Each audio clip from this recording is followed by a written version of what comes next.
Давид в долине пас овец.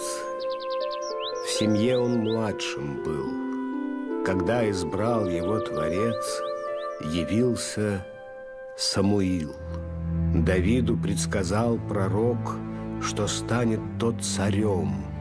Он белокур и светлоок, и все прекрасно в нем. Саул в то время управлял богатою страной.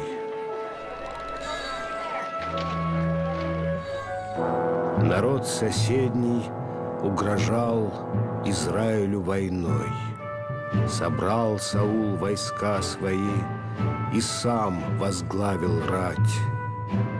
Давида братья тоже шли с врагами воевать. Вот перед ними вражий стан. Вдруг вышел Голиаф. То был могучий великан, имел он злобный нрав. Рабы Саула, кто из вас отважится со мной за всех сразиться здесь, сейчас? Звал Голиаф на бой. Он насмехался и хулил израильских сынов. Никто отваги не явил, не вышел из рядов. Давида же отец прислал, он братьям хлеб привез. И отрок гневом воспылал от вражеских угроз. Давид одну прощу имел, но выступил вперед. Презренный пес, как ты посмел злословить мой народ?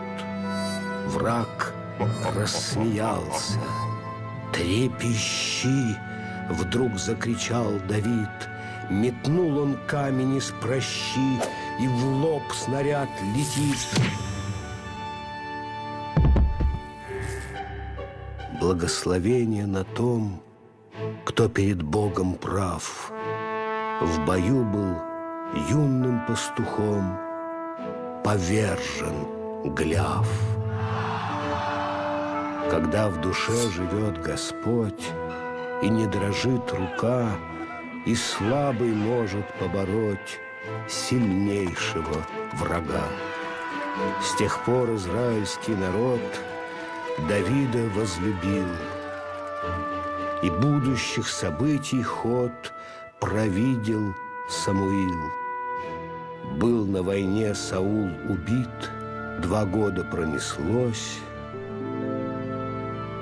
и сделался царем Давид. Пророчество сбылось.